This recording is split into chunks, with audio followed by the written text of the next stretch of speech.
Il est 13h, bonjour à tous, merci de votre attention. Voici les titres à la une de l'actualité ce dimanche.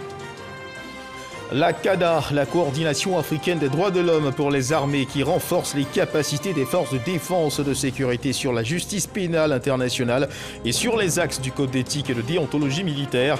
Avec notre reporter Abou Sanogo, nous irons à Yamoussoukro pour savoir ce qu'il en est. Édition 2020-2021 des Journées nationales du management de la qualité se tient à Yamoussoukro. Réunis pour l'occasion, plusieurs responsables d'entreprises ont passé en revue les nouvelles exigences de leur secteur d'activité. Ces journées sont également un cadre de partage d'expériences pour la performance des organisations. Au Bénin, les électeurs béninois sont appelés aux urnes ce dimanche pour le premier tour d'une élection présidentielle. Seuls 3 candidats sont en lice, dont le président actuel Patrice Talon. De son côté, l'opposition a vu plusieurs de ses candidatures invalidées par la commission électorale. Des incidents ont été enregistrés dans certaines localités du pays. Voilà pour l'essentiel. Oui, bonjour à tous. En Côte d'Ivoire, diverses études et interventions sur les adolescentes, les violences sexistes, la santé sexuelle et reproductive, les grossesses précoces et droits connexes ont été réalisées, mais très peu portent sur les connaissances, attitudes et pratiques des adolescents en la matière. C'est ce qui justifie justement un projet de lutte contre les grossesses précoces et les violences sexistes chez les adolescents. L'état des lieux, des connaissances et pratiques a été donc fait en vue de mettre en œuvre un modèle d'intervention permettant d'améliorer les connaissances, attitudes et pratiques en matière de violences sexistes, de santé sexuelle et reproductive, de grossesse précoce et droits connexes. Et c'est de ce projet dont nous allons parler dans le cadre du magazine de ce dimanche avec notre invité, le docteur Auguste Didier Bolo, enseignant-chercheur à l'université Félix Houphouët-Boigny de Cocody. Bonjour docteur et merci d'être avec nous ce 13h. Bonjour monsieur Guivet, merci. Alors, je vous retrouve dans une demi-heure. Le temps pour nous est bien d'aborder les questions de défense et de prendre la direction de la CADA, la coordination africaine des droits de l'homme pour les armées, qui renforce les capacités des forces de défense et de sécurité sur la justice pénale internationale et sur les axes du code d'éthique et de déontologie militaire. Récemment, à Yamoussoukro, cette coordination a lancé sa campagne de dissémination du manuel des meilleures pratiques concernant la création et la gestion des mécanismes nationaux pour la prévention des génocides et des atrocités de masse. Les détails avec Abou Sanogo. Prévenir toute situation pouvant déboucher sur la commission d'atrocités ou de crimes de masse. C'est le sens de la campagne de dissémination du manuel des meilleures pratiques concernant la création et la gestion des mécanismes nationaux pour la prévention des génocides et des atrocités de masse. Campagne initiée par la CADA, la coordination africaine des droits de l'homme pour les armées. 30 officiers et 30 sous-officiers issus des forces de défense et de sécurité, des douanes ivoiriennes, de la flore et des forêts ont été formés et sensibilisés sur la dissémination du manuel de bonnes pratiques pour l'établissement et la gestion des mécanismes nationaux pour la prévention des génocides et des atrocités de masse. Cette campagne va donc contribuer à accroître la capacité de prévention en Afrique et au-delà par la diffusion et l'appropriation du dit manuel et permettra donc d'informer les personnels des armées sur la justice pénale internationale et nationale et également sur les grands axes du code d'éthique et de déontologie du militaire. Il y a de bonnes pratiques dans ce manuel. C'est d'abord tout ce qui va servir à prévenir la sensibilisation des populations, l'appropriation des textes nationaux qui, n'est-ce pas, répriment ces violations des droits de l'homme, mais aussi la poursuite des auteurs et la réparation des victimes. Les apprenants saluent la tenue de cette rencontre. Nous, apprenants, nous sommes les ambassadeurs des différents corps auprès de nos chefs et nous assurons que nous saurons transmettre fidèlement tous les acquis à nos chefs, nos hommes et même la population. Cette rencontre a été organisée par la CADA en partenariat avec l'Action mondiale sur les atrocités de masse. Dans le cadre d'un projet consistant au renforcement de la gestion des frontières et la cohésion sociale aux frontières de la Côte d'Ivoire avec le Mali et le Burkina Faso, les autorités ont récemment participé à un exercice de simulation de crise grandeur nature. Objectif, renforcer les capacités techniques des autorités des communautés à faire face à une crise transfrontalière engendrant un déplacement massif des populations. L'exercice s'est déroulé à Oudiné, ville de la région du Cap-Dougou, située au nord-ouest de la Côte d'Ivoire. On fait le point avec Avoué. Des populations d'un village frontalier, suite au déclenchement d'une crise, accourent vers le premier village du pays voisin à la recherche de paix. Elles sont accueillies par les communautés locales qui préviennent aussitôt les autorités. À partir de cet instant, un comité régional de sécurité est activé. Les équipes techniques et les agents de sécurité de première ligne arrivent sur le site. Sécurisation du périmètre, identification des déplacés, prise en charge des blessés et des personnes vulnérables. Ensuite, les déplacés sont acheminés dans un lieu de transit avec un certain nombre de commodités avant de recevoir la visite du premier responsable administratif de la région. Nous ne sommes pas dans la réalité, mais à un exercice de simulation de crise transfrontalière grandeur nature, le CIMEX, organisé dans le cadre du projet Renforcer la gestion des frontières et la cohésion sociale aux frontières de la Côte d'Ivoire avec le Mali et le Burkina Faso. Financé par le Japon, il est mis en œuvre par l'Organisation internationale pour les migrations, OIM. Le CIMEX est un exercice de simulation de crise qui permet d'évaluer, de tester en vue de renforcer les capacités des autorités et des communautés. Donc, cette pratique-là a consisté à déclencher une crise virtuelle d'un pays X vers un pays Y. L'exercice, une première du genre en Côte d'Ivoire, s'est déroulé sous l'œil vigilant des observateurs.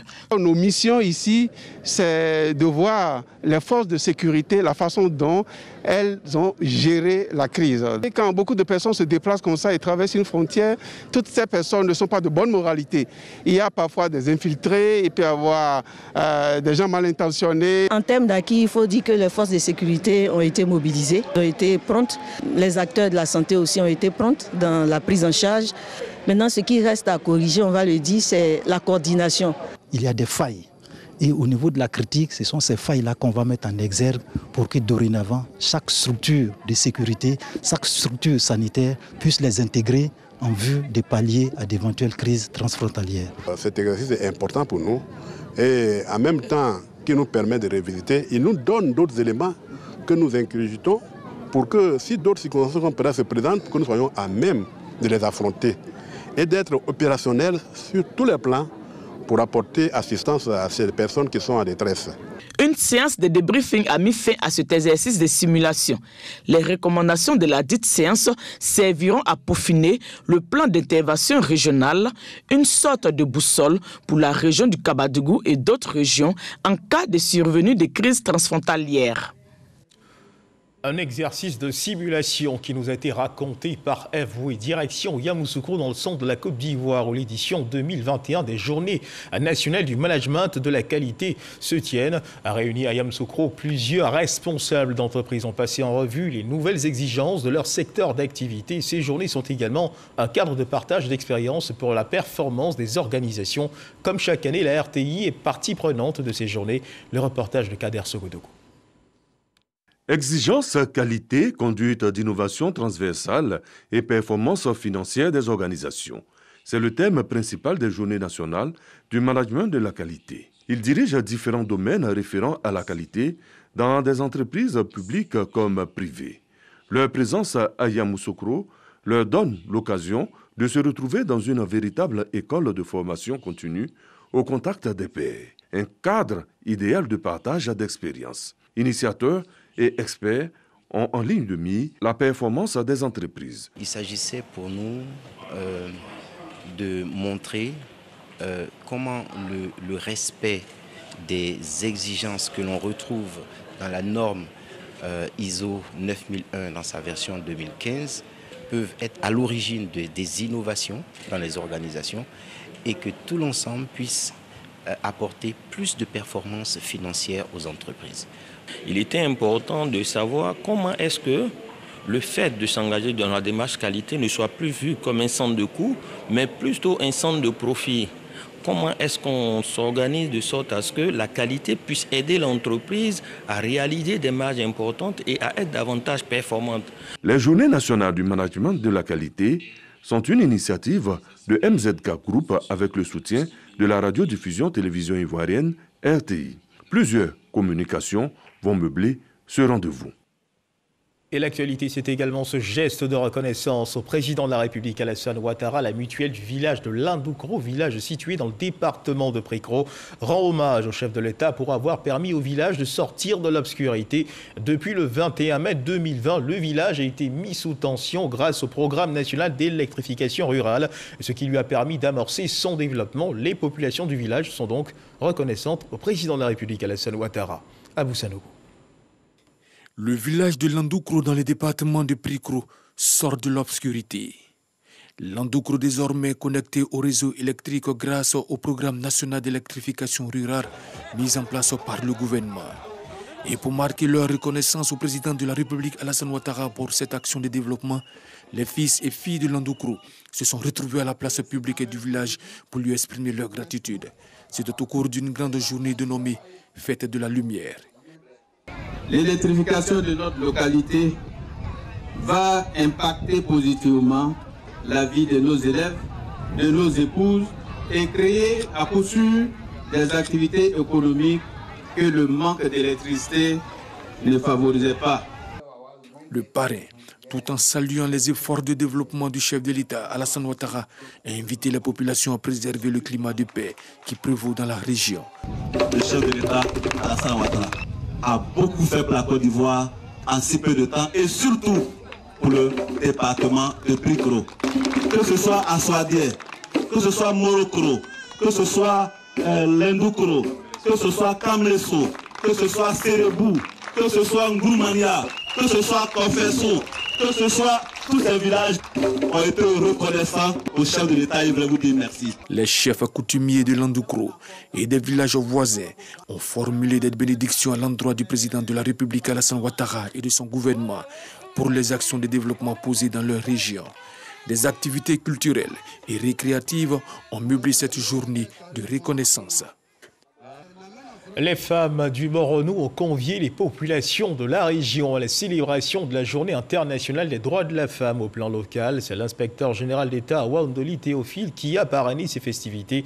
Les femmes se sont engagées à s'armer de courage et travailler davantage pour le développement de la région. Alexis Ouadraogo. Les femmes du Moronou mobilisées pour célébrer leurs droits. Ce samedi à Bongouanou, elles l'ont dit haut et fort leur volonté de jouer leur partition dans le développement du pays. Aujourd'hui, vous nous donnez de réelles opportunités de commémorer cette journée dans le Moronou pour dire oui, que les femmes du Moronou, à l'instar des autres femmes de la Côte d'Ivoire, voire du monde, sont au travail pour faire valoir leurs droits. Parrainant la cérémonie, l'inspecteur général Théophile Wandoli n'a pas manqué de saluer la résilience et l'audace des femmes. C'est le lieu ici de remercier le président Alassane Ouattara et son gouvernement qui ne cesse au quotidien de valoriser les femmes, de leur faire confiance en les associant aux perspectives du pays à travers des nominations. On l'a cité tout de suite ici. Nous, le Moronou, dans le gouvernement, nous avons pu avoir une femme.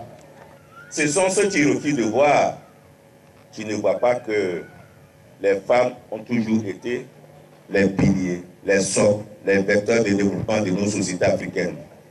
Il faut donc saluer les capacités d'endurance des femmes, leur résilience et leur audace.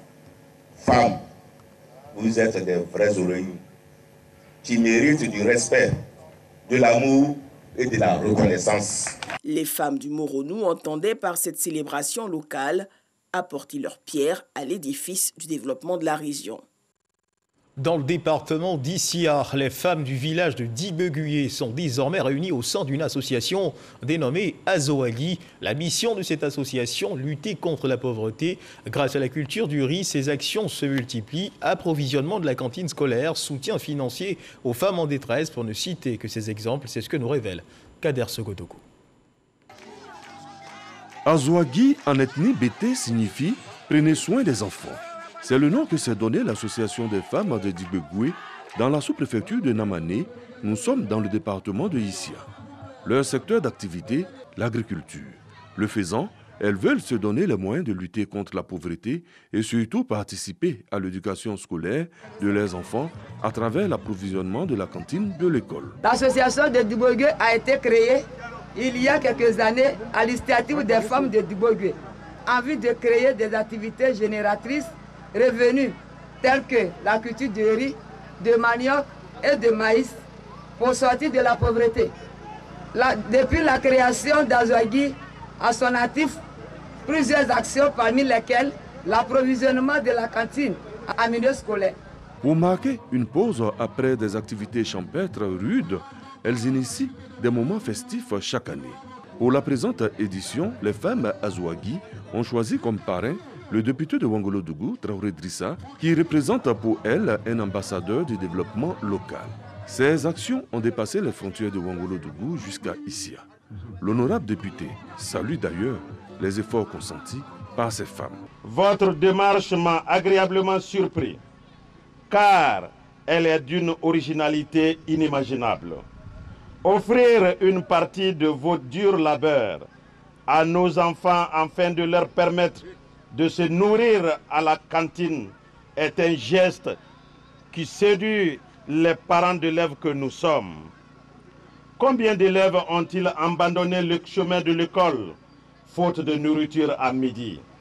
Des milliers. Si nous avons des femmes qui nous aident à prendre en charge nos enfants à travers la culture du riz, pourquoi en ne pas les soutenir? Prochain challenge des femmes Azouagui, dotées d'Ibegwe, d'un dispensaire et d'une maternité pour le bien-être sanitaire de la mère et de l'enfant. La 4e édition du Festival de l'agrotourisme, dénommé le Festiagro, se tiendra du 6 au 8 mai prochain à Biancouma. Il s'agit de faire connaître et valoriser l'agriculture, le métier d'agriculteur et d'éleveur, et de promouvoir les sites agrotouristiques dans la région du Tongui. La gestion du foncier rural sera au cœur de ces réflexions, c'est ce que nous dit Didier Nguessan.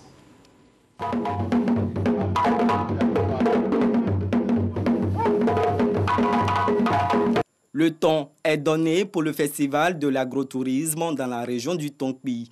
Pour cette 4e édition, Biancouma est la ville hôte.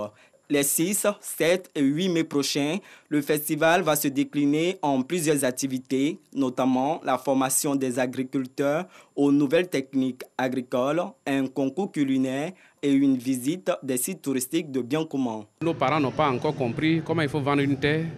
Et ceux qui paient aussi ne connaissent pas comment il faut payer. Raison pour laquelle l'ONG veut mener les gens à comprendre avec les conférences qui vont être dites. Nous voulons moderniser et leur montrer les vraies techniques, n'est-ce pas, de l'agriculture, pour qu'ils puissent rester sur place. Aujourd'hui, la meilleure qualité de café au monde, c'est à Biancouma. Ça, c'est sous ce conseil Café Cacao. Mais c'est pour nous, ONG Écotourisme Côte d'Ivoire, une manière d'amener ces jeunes-là à s'intéresser à l'agriculture. Les festivaliers seront également entretenus sur la gestion du foncier rural pour une cohésion et une justice sociale dans le Tongui. On continue de parler de culture. Elle s'appelle Maïmouna Koulibaly. Elle a été désignée meilleure danseur du concours de danse au festival du Balafon dénommé Djegele Festival dans la Bagoué. Le concours de danse a été la dernière étape de ce rendez-vous de la promotion de la culture musicale traditionnelle qui a réuni des artistes venus également du Mali et du Burkina Faso. Témoin de ce festival, Issa Tchononyeo.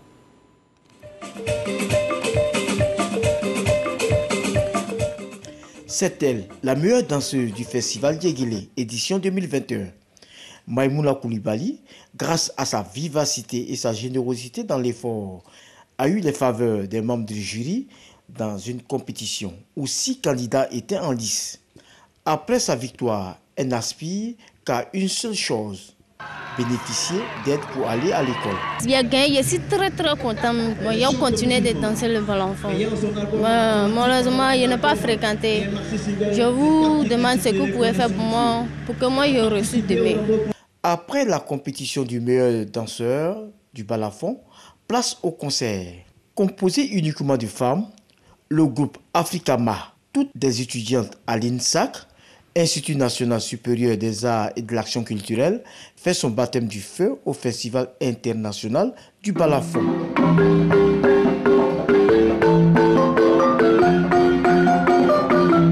Ce 5e festival Djegele est dominé par la présence féminine. Traoré Aïcha, une chanteuse bien connue dans le milieu mandingue en Côte d'Ivoire, donne de la voix.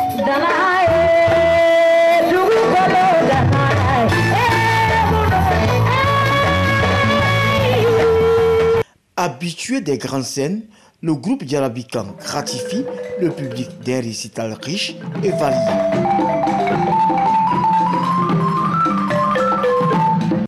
Le festival Djegele, c'est aussi la présence des groupes venus d'ailleurs. Djigia, une formation artistique du Burkina Faso, montre sa dextérité à jouer au balafon.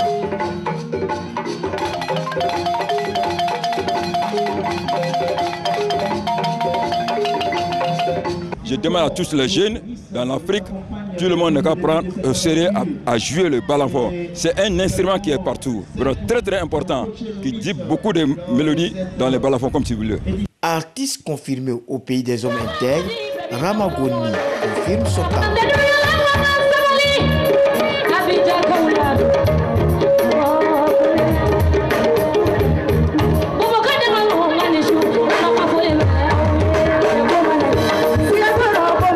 Une bonne brochette d'artistes d'ici et du Burkina Faso qui a tenu le public en haleine pendant plus de 4 heures de spectacle. L'apothéose du festival Djegele est prévue ce samedi avec un autre concert pour le bonheur des populations de Boundiali.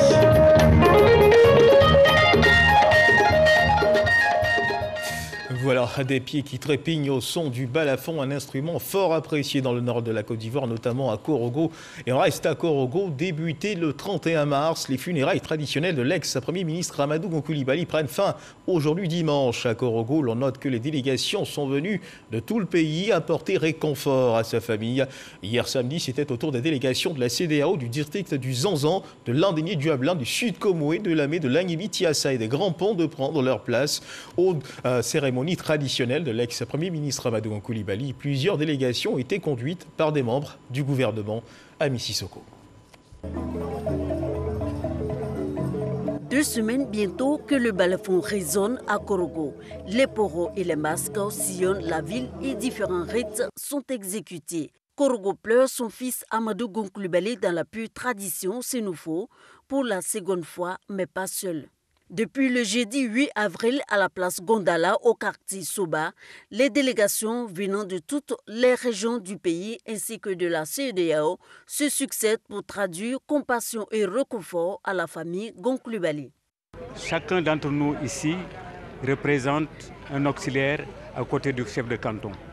Donc cette ouverture qu'on a avec la famille nous permet aujourd'hui d'avoir cette grande quiétude ici à Korogo.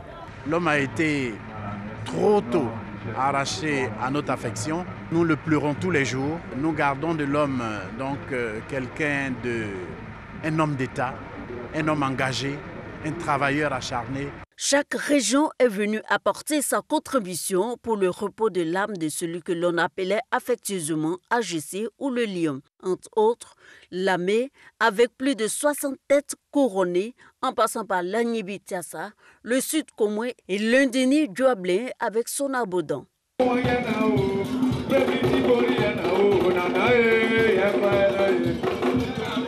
L'ex-chef du gouvernement ayant passé une partie de sa vie scolaire à Dabou et son père ayant des liens très étroits avec Philippe Grégoire Yassé, ex-président du Conseil économique et social, les Grands Ponts ont effectué massivement le déplacement avec à leur tête le ministre Esmel Essis. Amadou Gon Coulibaly était aussi membre de la génération Obodjoro et président d'honneur de l'association des Obodjoro de Dabou.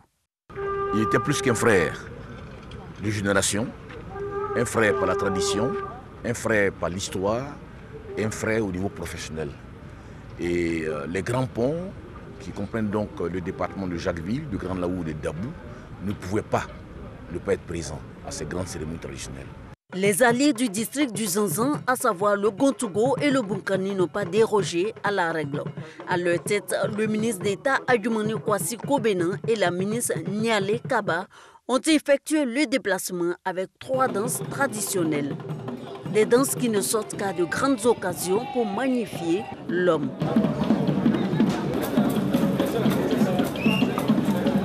Avant sa mort, Il était venu dans le Gontouo pour poser la première pierre de l'université qui aujourd'hui est en train de prendre des allures heureuses.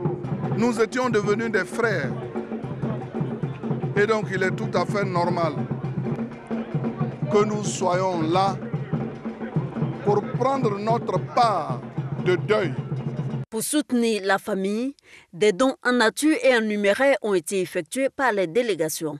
La famille Gonkulubali a exprimé toute sa gratitude à tous ceux qui ont préparé aux obsèques de AGC. C'est un mot de remerciement et de reconnaissance de l'ensemble de la famille vis-à-vis de toutes ces délégations pour les signes d'affection et les nombreux dons qu'ils ont fait à la famille. C'est un grand merci à la Côte d'Ivoire, à tout le monde. Un grand merci au président de la République. Amadou Gonkulubali est décédé le 8 juillet 2020.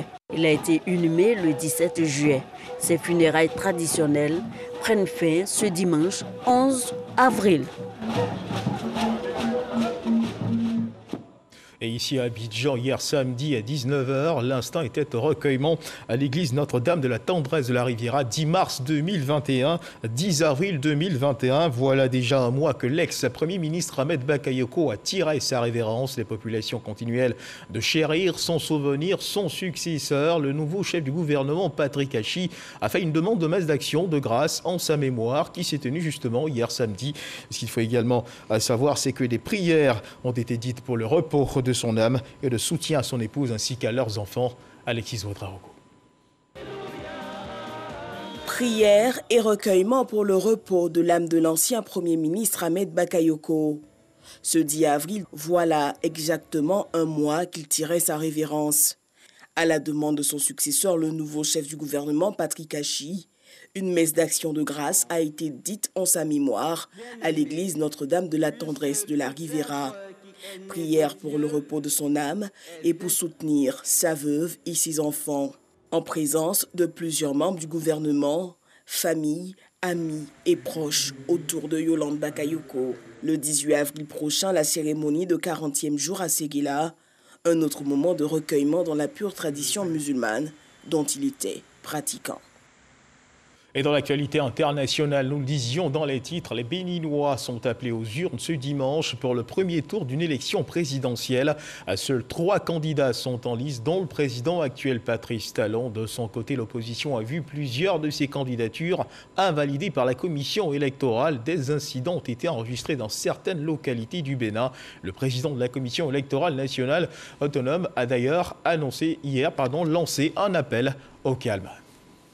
Ici, en Côte d'Ivoire, les Béninois résidant dans le pays ont voté. Notre reporter Laure Goretti est allé constater ce vote. Le reportage, Laure Goretti, Alexis Ouedraogo.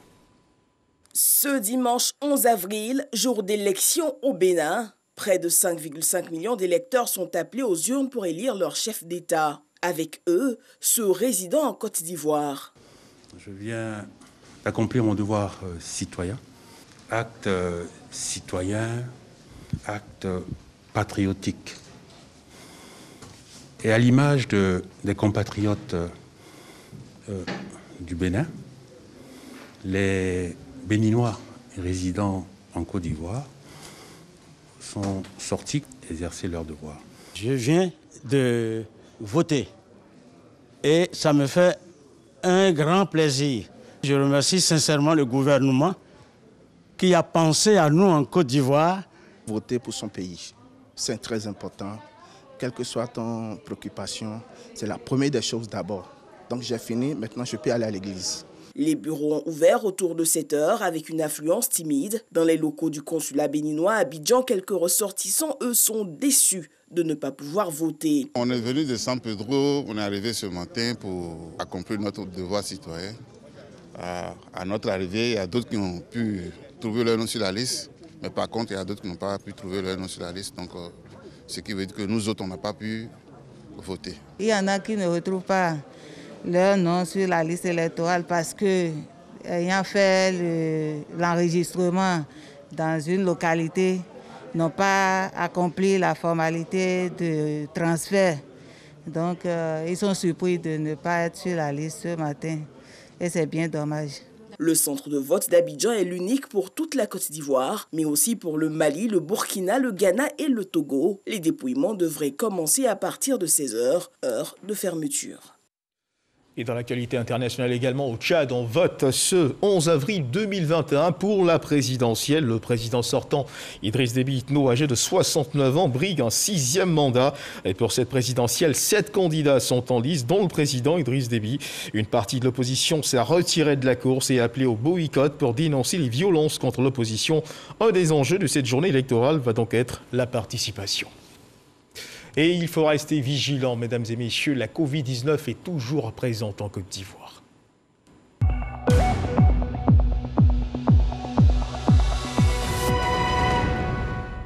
Le ministère de la Santé et de l'Hygiène publique a enregistré hier samedi 10 avril 2021 à 56 nouveaux cas de Covid-19 sur 2902 échantillons prélevés, soit 1,9% de cas positifs, 276 guéris et un décès.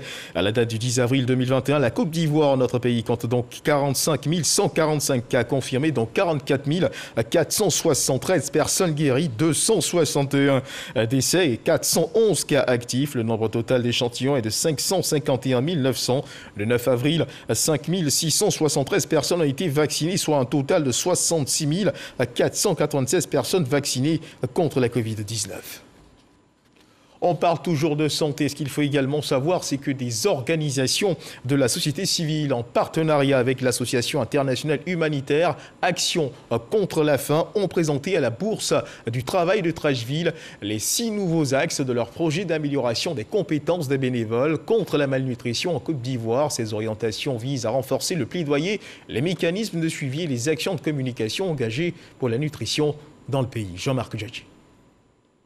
Des organisations de la société civile présentent 6 nouvelles orientations aux partenaires internationaux engagés contre la malnutrition. Objectif de cette initiative, renforcer les capacités des volontaires afin d'améliorer le suivi de programmes de nutrition et de mettre en œuvre une politique efficace de coordination entre les populations et le gouvernement. Je pense que ce qu'ils ont essayé de faire avec les outils qu'ils ont développés, c'est essayer de voir comment on peut organiser, standardiser les actions d'une région à une autre de manière à ce que tout le monde pousse dans la même direction et qu'au-delà de ça, on ait des données qui remontent, qui leur permettent au niveau national de nourrir un plaidoyer qui sera plus efficace. Ces documents pourront permettre à toutes les organisations de la société civile de lutter efficacement et de façon standardisée contre la malnutrition. Depuis le 3 février 2017, ces organisations de la société civile sont engagées pour la nutrition à travers le plan national multisectoriel de nutrition, PNMN, et des plans régionaux de nutrition en particulier. Place à présent au Dimanche Magazine. Et notre invité de ce Dimanche Magazine, c'est le docteur Auguste Blibolo qui nous a rejoint sur ce plateau. Docteur Didier Auguste Blibolo, vous êtes enseignant-chercheur à l'université Félix Houphouët-Boigny de Cocody. Et une problématique, une question, sinon des questions ont retenu votre attention. Comment aider par exemple les adolescents à faire face aux violences sexistes, aux grossesses précoces, mieux à gérer leur santé sexuelle et reproductive? Alors quelles sont les raisons qui ont motivé, on va le dire, un tel intérêt pour ces questions? Merci, M. Guivet. Alors, il faut dire que ces questions relatives aux violences sexuelles, sexistes et à la santé sexuelle reproductive et aux grossesses précoces sont des défis majeurs pour notre pays, mais aussi pour le monde entier.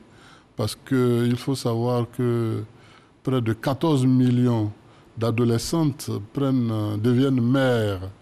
Et 90% de ces adolescentes sont dans les pays en développement. Et les questions de violence sexuelle sont très récurrentes en Côte d'Ivoire, si bien que les autorités sanitaires en ont fait une priorité. Donc vous comprenez pourquoi notre intérêt est grand pour ces différentes questions. Et justement, cet intérêt se résume en un projet dénommé Adolescence, violence sexiste, santé reproductive et grossesse précoce en Côte d'Ivoire. En quoi consiste ce projet, dites-nous? Alors, il s'agit d'un projet de recherche-action participative qui vise à faire de la recherche utilisable. Pour pouvoir orienter les différentes interventions sur le terrain à travers les résultats que nous allons produire. Donc, c'est un projet qui est censé se dérouler en Côte d'Ivoire, particulièrement dans la région du Haut-Sassandra, qui compte 4 départements, Daloa, Vavois, Issia et Zoukougbe. Alors, c'est un projet qui est bâti autour de 3 grands axes. Un axe de recherche au départ des interventions, une phase d'intervention pilote et une dernière phase de recherche évaluative. Et docteur, justement, parlant de recherche, vous avez mené une série d'enquêtes sur le terrain, sur un échantillon bien défini, n'est-ce pas? Exactement. Alors, comme toutes les autres enquêtes de type CAP, c'est-à-dire comportement, attitude et pratique, dans le domaine des sciences socio-comportementales, notre étude a visé uniquement les adolescents et les adolescentes de 16 à 19 ans de la région du Haut-Sassandra et a porté exclusivement sur les connaissances, attitudes et pratiques en matière de violence sexuelle, de santé sexuelle et reproductive et de grossesse précoce dans ce milieu de personnes. Alors, docteur, des enquêtes qui vous ont également permis d'aboutir à un certain nombre de conclusions sur les sujets identifiés. En quoi consistent ces conclusions? Alors, les conclusions de nos enquêtes seront rendues publiques le mois prochain.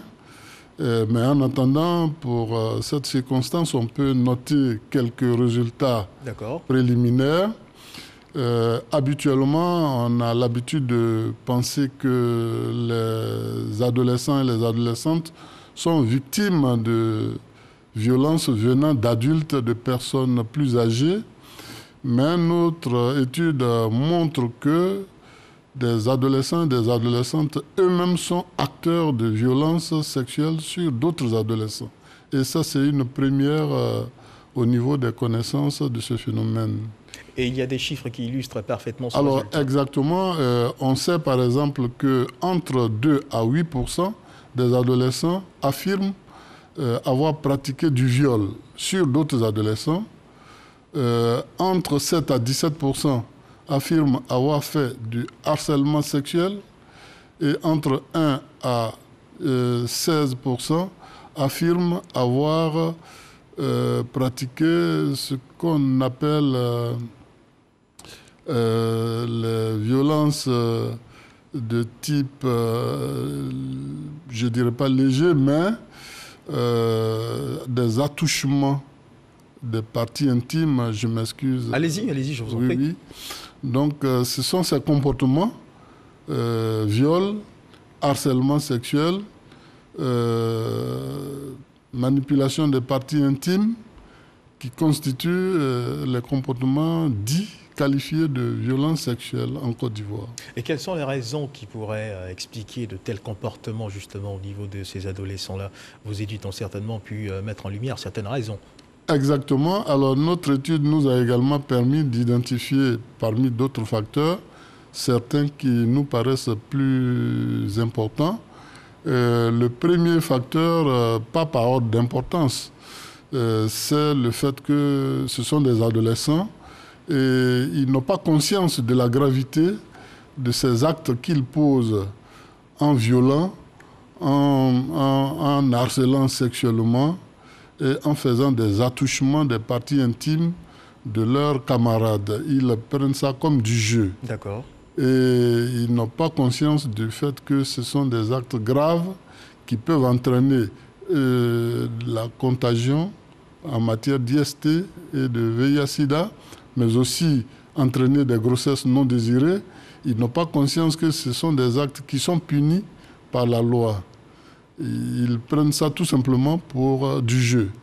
Deuxième facteur qu'on a identifié, c'est le fait que des normes sociales de genre favorisent la tolérance de ces différentes pratiques, notamment le fait de savoir que cette personne est mon copain ou mon fiancé ou ma petite amie. Je peux me permettre de lui faire des attouchements, de l'harceler sexuellement ou même de le violer sans craindre de poursuite ou de condamnation.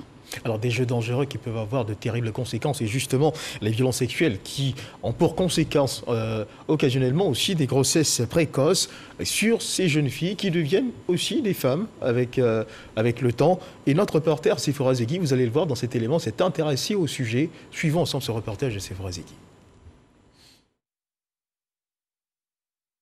Les violences sexistes persistent en Côte d'Ivoire. Les organisations de défense des droits humains et les structures d'accompagnement des victimes estiment que l'ampleur du phénomène est de nature à susciter des inquiétudes et recommandent d'intensifier la lutte contre ce fléau. Parler ou dénoncer les auteurs, c'est un exercice encore très difficile pour les femmes et filles qui subissent des violences. Aider les femmes à sortir de la précarité et se prendre en charge financièrement, telle est la lutte engagée par le ministère de la Femme, de la Famille et de l'Enfant. Au plan national, l'État a créé une trentaine de cellules genre basées au sein des commissariats de police afin de faciliter l'accès des victimes aux différentes voies de recours. S'agissant des grossesses précoces, 3700 mineurs tombent enceintes chaque année en Côte d'Ivoire. Déscolarisation, avortement clandestin, rejet par la famille sont entre autres les conséquences qui sont parfois dramatiques pour ces jeunes filles. Depuis 2013, le gouvernement a fait de la lutte contre les grossesses précoces l'une de ses priorités, mais on dénombre encore un nombre élevé de grossesses chaque année dans le pays. Alors docteur, rapidement, que vous inspire cet élément? Oui, alors effectivement, cet élément est tout à fait évocateur de ce que je disais tout à l'heure, à savoir que lorsque vous êtes le copain ou la copine de quelqu'un, la société admet un tout petit peu que vous ayez des droits sur cette personne, y compris le droit de violer la personne. Ce qui n'est pas normal, ce qui est condamné. Ce qui est condamné. Et même le droit de lui porter des coups, comme ce qu'on vient de voir. Et notre projet vise justement à informer, à éduquer, à donner plus de connaissances aux adolescents sur la gravité de ces pratiques-là, parce qu'ils n'en sont pas suffisamment conscients. Et c'est pour ça que ces adolescents aussi s'adonnent à ces pratiques et après ils se rendent compte qu'ils sont en erreur. Alors docteur, quel est l'état d'avancement des activités prises en compte par ce projet? Alors actuellement notre projet qui s'étale sur 3 ans et qui est financé par le CRDI, le Centre de recherche pour le développement international du Canada, a commencé ses activités en 2019 et 2020 avec des activités de recherche sur le terrain. Et après cette phase de recherche de base, la phase des interventions va suivre durant une année. Et au cours de cette phase, on va demander à des ONG qualifiées pour pouvoir mener des interventions en direction de ces jeunes adolescents pour pouvoir les amener à un réarmement moral et intellectuel qui les arme contre toutes sortes de violences et toutes sortes de dangers relatifs aux problèmes de santé sexuelle et reproductive des grossesses précoces. Et vous faites bien d'en parler parce que j'allais justement vous demander les solutions que vous préconisez face à ce problème. Voilà, donc votre question est tellement pertinente que ça m'amène à dire que la solution que nous préconisons parmi plusieurs solutions qui existent, c'est qu'il faut agir sur les connaissances des adolescents eux-mêmes pour les amener à être autonomes face aux violences, face aux problèmes de santé sexuelle et reproductive et face aux problèmes de grossesse précoce. Parce que jusque-là, c'est des interventions extérieures qui ont été menées pour pouvoir les protéger, mais nous pensons qu'il faut eux-mêmes leur donner les moyens intellectuels pour pouvoir se protéger en connaissant mieux ces différentes difficultés qu'ils subissent chaque jour, aussi bien de la part des personnes âgées que de la part de leurs propres amis, camarades de classe et de génération. Alors juste avant de finir ce rapport, à quelle fin l'avez-vous élaboré? Est-ce pour le mettre à la disposition des décideurs pour qu'ils puissent servir d'aiguillon en termes de stratégie pour justement combattre ce problème de société? Tout à fait, vous avez bien dit le mot aiguillonner.